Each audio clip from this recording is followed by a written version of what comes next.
کمرے میں خاموشی چھائی ہوئی تھی۔ قاضی صاحب گہری سوچ میں ڈوبے ہوئے تھے۔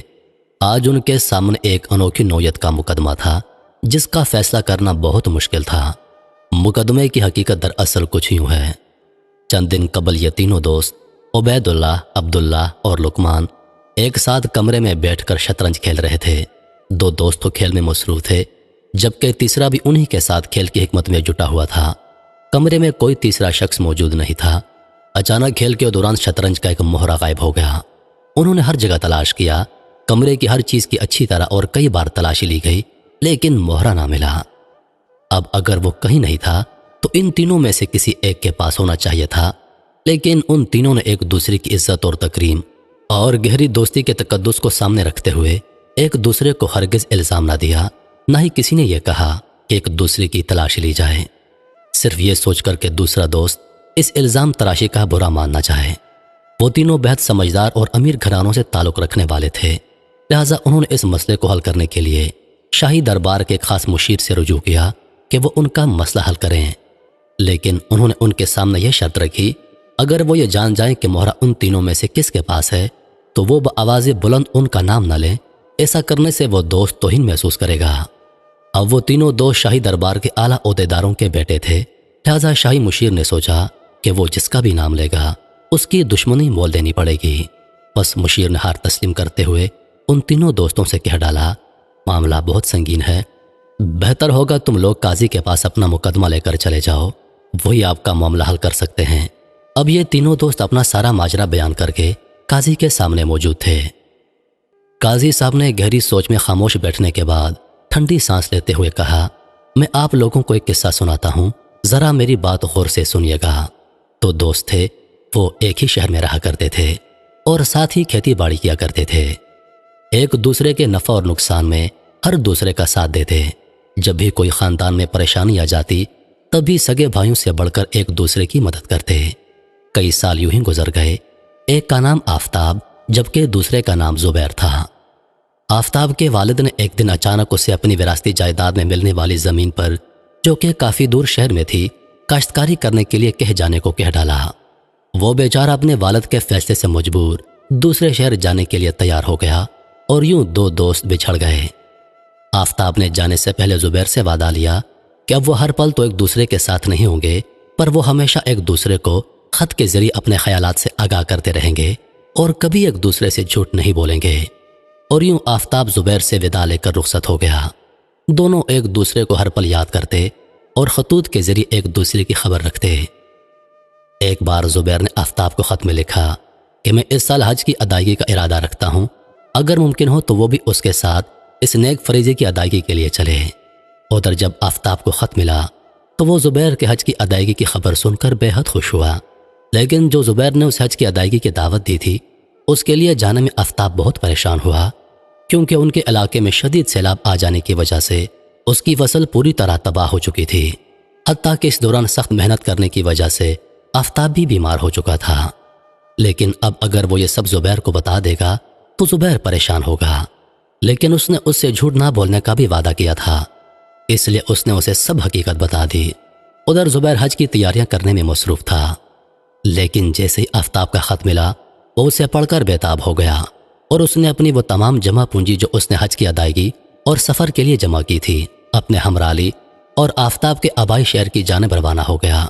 اور روانہ ہونے سے قبل اس نے آفتاب کو خط کے ذریعے اپنی آمد کے بارے میں آگاہ کیا اور اسے تسلی دی کہ وہ پریشان نہ ہو۔ زبیر نے اپنا کچھ ضروری سامان اور نقدی اپنے ساتھ لی اور گھوڑے پر سوار ہو کر سفر پر روانہ ہو گیا۔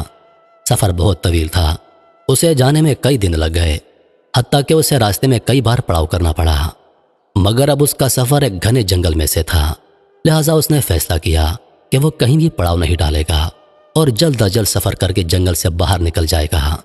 اس طرح وہ مسلسل دن بھر سفر کرتا رہا اور یوں ہی اسے رات ہو گئی۔ رات کا دوسرا پہر تھا، وہ درختوں کے گھنے جھنڈ میں سے گزر رہا تھا کہ اچانک اس کے سامنے 6 آدمی نمودار ہو گئے۔ ان کے ہاتھوں میں تیر، کمان، چاقو اور لاٹھیاں موجود تھیں۔ انہوں نے زبیر کو روک لیا۔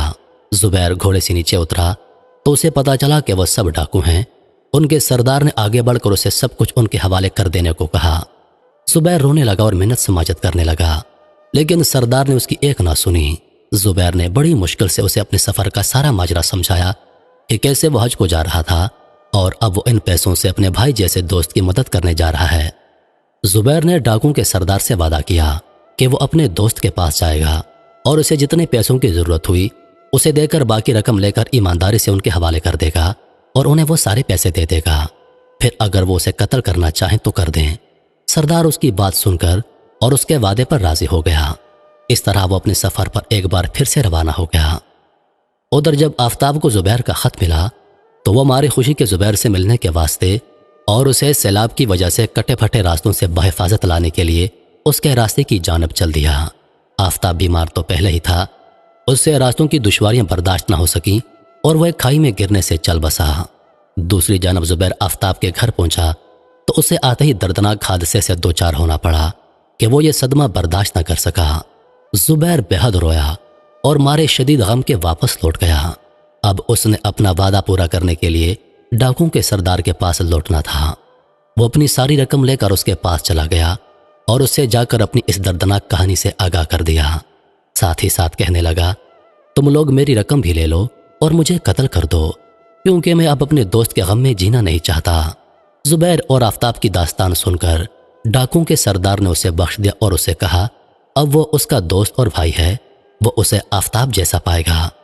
اس نے اس کی ساری رقم واپس لوٹا دی اور اسے وہیں سے حج کے لیے روانہ کر دیا اور یہ بھی کہا کہ اللہ کے گھر کی زیارت کرنے سے اس کا غم کم ہو جائے گا۔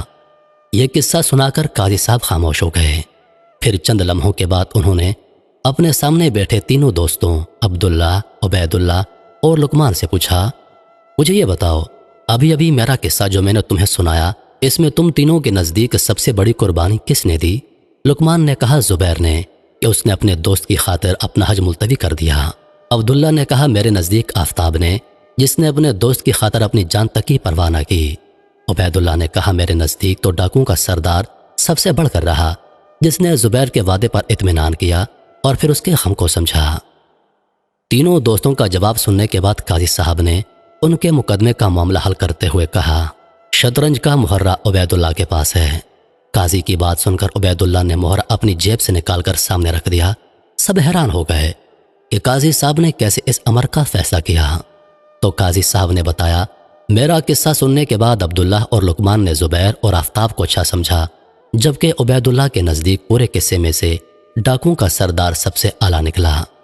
بس جس کی جیسی سوچ ہوتی ہے ویسے ہی وہ صحبت رکھتا ہے، اور عبید اللہ کے اس جواب سے میں نے اندازہ لگا لیا کہ شطرنج کا مہرہ بھی اسی نے چورایا ہے۔ اس طرح ان کا مقدمہ حل ہو گیا۔ محترم عزیز دوستو، کہتے ہیں کہ انسان کی سوچ اس کی شخصیت کی عکاسی کرتی ہے۔ جیسی انسان کی سوچ ویسی اس کی شخصیت۔ اعلیٰ ظرف لوگوں کی سوچ ہمیشہ بلند ہوتی ہے، اعلیٰ پایہ لوگوں کی سوچ ہمیشہ مثبت ہوتی ہے، جبکہ کم ظرف لوگوں کی سوچ ہمیشہ چھوٹی ہوتی ہے۔ سانسوں نے وفا کی تو اگلی بار ایک اور ویڈیو لے کر آپ کی خدمت میں حاضر ہوں گا۔ تب تک کے لیے خدا حافظ۔ اللہ پاک آپ سب کا حافظ و نگہبان۔